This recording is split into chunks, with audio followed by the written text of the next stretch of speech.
Most people do not believe me when I tell them that I spend less money by traveling full-time than living in Canada. Of course, it doesn't take a genius to understand that Canada is a fairly expensive country, and that if you lived in a place with a lower cost of living, obviously you would save money that way. But a lot of people get tripped up on the fact when you add in airfare, and I am jumping from place to place quite a lot, short-term accommodation like hotels and Airbnbs, which tend to be more expensive than if you were leasing a place on a longer-term basis. There's also the added cost of health insurance, visas to get into countries.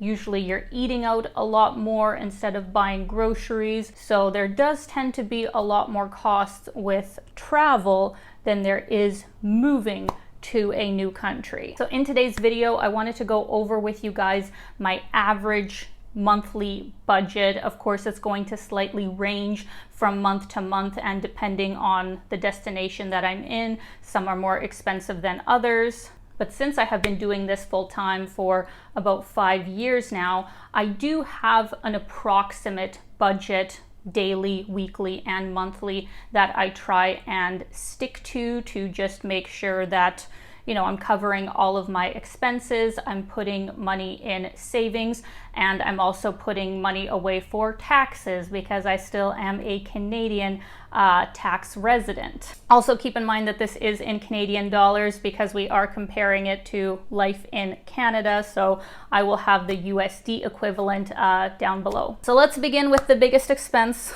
the biggest way that obviously I spend a lot less money than living in Canada, which is rent. Currently, I am here in Bangkok, Thailand, and I have a fantastic 1-bedroom monthly rental that I got in a great part of the city. This is a unit in a really beautiful luxury building. It has an amazing gym. It has a great pool, 24-hour security. If you guys are interested, I can give you a full tour of this place once I have already left. I just don't want to say the name of the building while I'm still living here. So I am currently paying 1,300 Canadian dollars a month for this place for the monthly rent. $40 is my usual marker of what I try and stay within when I'm booking hotels or any other sorts of Airbnbs, and I find that is fairly easy to stay within when I'm traveling in Southeast Asia or Eastern Europe. Now, to compare that to what I would spend living in Canada, and more specifically Toronto, because that is, you know, where I would live if I was going to be there. So in Toronto, I would pay 2,500 Canadian dollars for the average 1-bedroom apartment. Just like that, you can see that that is how much that is. $1,200 difference between those two options. So just like that, you're saving a lot of money by traveling full time. There are categories where it is more expensive to travel than live in Canada as we go on, but of course it is the accommodation that really breaks the camel's back. Now moving into our second category, which is food, both groceries and eating out combined, that averages out to about $30 a day, and in my mind that's actually quite reasonable because of course in Canada $30 is what you would pay for a main, a drink, your tax, and your tip, grabbing lunch anywhere. So of course in Canada I have to really scale back how much I eat out, but I still find that I spend approximately $1,100 a month. When I was staying there for a couple of months before this trip and was renting a room, I tried to cook at least 2 meals a day, even though it wasn't really ideal in the kitchen sort of setup that I had, but I tried my best. Groceries are still honestly extremely expensive in Canada, and if you know where to look in Toronto, you can actually find some okay, you know, priced restaurants where you eat out for just a few dollars more than if you would have cooked at home. Now getting into our third category is phone, which if you are Canadian, you already understand just how much we are being ripped off, or at least I hope you do. I currently have a monthly plan with True, but there is also DTAC and AIS. All of them are good, all of them are budget friendly, but I am currently paying 16 Canadian dollars a month for 100 gigabytes of data. I don't think they have 100 gigabyte packages even in Canada, as far as I've seen, because the last time that I was there, the average sort of plan, I would say, would give you 30, maybe 30, 40 gigabytes of data per month, and it's going to cost you 80 Canadian dollars per month. Now, speaking of phone plans, whether I am in Canada or traveling abroad, one thing that I make sure I always have with me is a good VPN. So a very big thank you to Surfshark for sponsoring today's video. I have been using their VPN for at least 3 years, I would say. I've been full-time traveling for 5, but started working with them and bought their product with my own money 3 years ago, and that is what I have used in over 3 dozen countries to keep myself safe online. For those of you who don't know, VPN stands for Virtual Private Network, which is one of the best ways to keep yourself safe online, especially if you are using public Wi-Fi. And also, it's a great way to be able to bypass geo-blocks and any government restricted websites. I've had more than a couple of instances where I couldn't access my banking when I was traveling, a little bit concerning. So luckily, all I have to do is just change my location to Canada, and I can access the internet the same way that I would if I was back home. By changing your location, you're also able to access different streaming services on platforms like Netflix or Hulu. Surfshark also offers an all-around security package featuring antivirus protection, data breach alerts, and incognito browsing with their Surfshark 1 and 1 Plus packages. Right now, they are having a special offer where you can get 3 months for free by using my code Alina Mcleod. I'm going to have the link in the description, and I would definitely recommend their VPN whether you are at home or abroad. Category number 4 is transport, and this is where it is a bit more expensive to be traveling full-time than in Canada. Would actually be the other way around if I had a car, but since I usually like to walk and to use public transport, that doesn't cost me a lot in Canada. But when I am full-time traveling, my average spend has been approximately 400 Canadian dollars a month. So that's averaging my international round trip airfare that I usually get, like I said, once every 6 to 10 months, depending on how much time I spend outside of Canada. So about half of that $400 is my international airfare. And then usually I can get cheaper sort of flights from country to country here in Southeast Asia, for example, or if I was in Eastern Europe, I can easily move in between countries for like $50, $60 if I'm taking a train or a bus. And then the little amount that is left is for the public transport that I have once I'm in a place, and that includes like taxis or Grabs or Ubers, whatever you want to call them, as well as the public transport. For comparison, in Canada, I spend 200 Canadian dollars on average because, like I said, I don't have a car, and if I was in a place like Saskatchewan or Calgary, I'm staying with my parents, so I use their vehicle if I need to get anywhere. But if I was going to live in Canada by myself, I would live in Toronto, I would use TTC, or I would walk everywhere.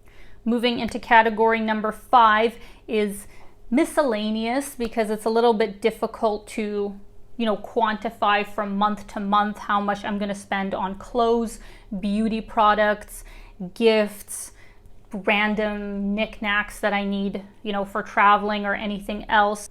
But since prices tend to be quite a bit less expensive in Southeast Asia and Europe for certain things, not everything, I averaged out approximately $300 a month for miscellaneous when I am traveling. And then when I am in Canada, I would say that it's about $400 not only with the prices being higher, but also depending on the province that I'm in, the extra sales tax. So not a really big difference between the two, but you know, still a big enough expense. Category number 6 is something that I would definitely recommend for anybody who's going to be doing any sort of traveling, which is health insurance or travel insurance, whatever you want to call it. I currently have a plan with Safety Wing. They're a very budget-friendly but fantastic sort of company that gives you $1 million coverage for emergency medical. It's not for regular healthcare, but emergency medical in a really bad situation where the cost of care is going to be very high. I have coverage for that, but it comes with a $250 deductible. They do actually have a plan called Nomad Insurance as well, where you can have regular health coverage no matter the country that you're in, but that's substantially more. It's like $300, $400, which may be worth it for some people, but for me personally, I usually don't get that sick other than the past few months, but you know, it's not been stuff that I have to go to the hospital for. But for everything else, like my dental, optometrist, just going for a simple issue to the doctor, the prices tend to be a lot less here, so I just pay out of pocket. And then on the Canadian side, I don't know if I can actually say it's zero, because I definitely pay for it with my taxes. I pay quite a bit in taxes, so I don't think it's technically fair to say I'm paying $0 for health insurance, but for all intents and purposes, I'm paying $0 per month in Canada. Now, the next category is actually a bit surprising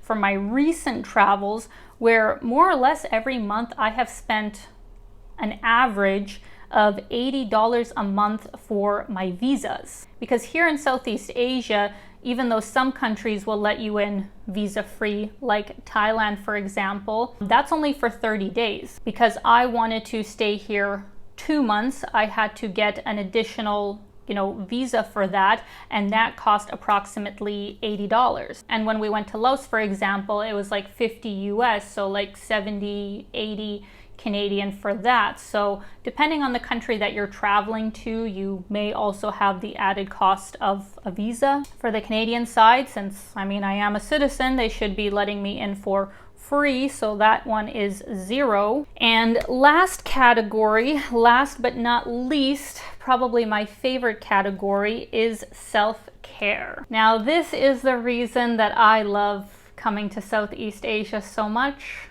One of many reasons is because I can get a massage every single week. It makes me so happy because that is one of my favorite self-care treatments, and they're just so good at it. They're just so good at massages here in Southeast Asia, and the average price of one is like 25, maybe 25 Canadian dollars. That's tip included. I also usually get a manicure a month, which is also like maybe $20. And then I also tend to get a haircut every month and a half, and that's approximately $30 to $40 depending on where you go, and that's for a higher end sort of salon, which then brings the monthly total to approximately $160 a month, which it's so reasonable. It's so reasonable for how much that many treatments would cost in Canada. Obviously, I can't afford to do all of that in Canada. That would be way too much money with my current budget. So if I'm treating myself, I would get one massage a month in Canada, which with tip would probably come to at least $120 for an hour-long massage. Haircuts are like $100 in Canada. I cannot afford to get my nails done in Canada regularly. It's too expensive, so I just do it on my own. But the one thing that I get in Canada that I don't get in Southeast Asia or anywhere because I'm traveling so much is the gym. When I'm moving around so much, I can't really have a gym membership, so I just use my yoga mat and do at-home sort of classes, or if I'm staying at a hotel that has a gym, then great. But in Canada, I usually make the extra investment and I spend about $60 to $70 a month on the gym. That brings my monthly total there to $280 180 Canadian dollars, and it's definitely not as luxurious as the treatments that I have here in Southeast Asia. And that, ladies and gentlemen, brings us to our grand total. Our grand total for traveling full-time in Canadian dollars is 3,216 Canadian dollars. That is approximately 2,251 USD with a 30% currency conversion rate. Yes, it could be substantially lower if I spent more time in countries, if I, only ate street food, but honestly, I feel like I am living my best life on that budget. Like, I don't think you can say that on $3,000 a month in Canada, you are living any sort of extravagant lifestyle, like not even close. Because as you can see on my Canadian side, my total came to 4,560 Canadian dollars. In US, that's about 3,192. So yeah, approximately 1,300 Canadian dollars difference between those two amounts. I save basically $1,000, by doing my job outside of Canada than I would if I had long-term accommodation there. And I understand that this is not possible for most people. I understand that it is such a privilege that I'm even able to do this, and honestly, a large part of that is because of you guys. So for that, I am so grateful and want to say a big thank you to each and every one of you who watches my channel and who has been here from the start. It has obviously been a very long road, and before this, I was on a much tighter budget.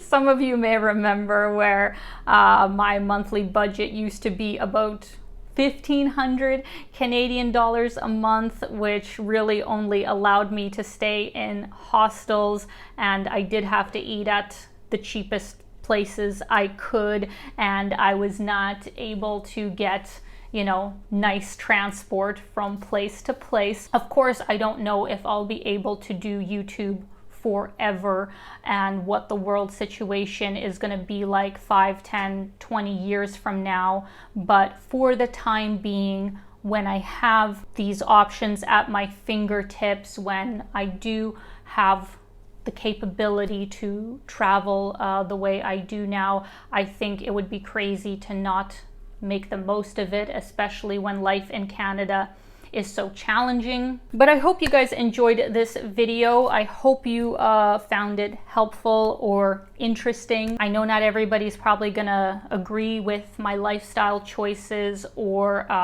think I'm spending too much or too little on certain things. I don't know, everybody has a different opinion. I'm gonna have quite a bit more content coming out of Bangkok and the surrounding area in the coming time, so stay tuned for that. And as always, I'm sending you guys so much love. I hope you're having a fantastic day and keep being your own kind of beautiful. Bye guys.